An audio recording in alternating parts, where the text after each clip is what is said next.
তো আমরা রিসোর্টের জন্য বের হয়েছিলাম। তো আমরা যে রিসোর্টটাতে ওঠার কথা ছিল, আমরা ওটা 5 কিলো রেখে আমরা চলে আসছি। এখন আবার আমরা সামনে না গিয়ে পিছে ব্যাক করতেছি।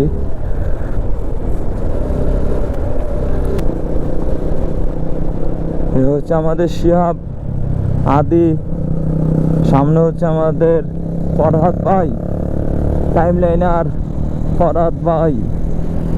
ও বিশ্ব সেই, ও ওনাদের কর্নারিংটা জোস।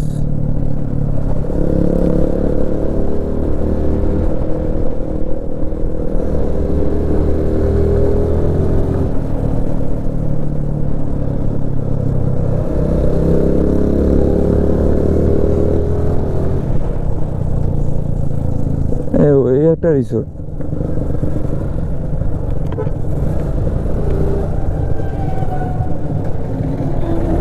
আচ্ছা, আমরা এদিকে কাউরে বলি নাকি ম্যাপ দেখছেন?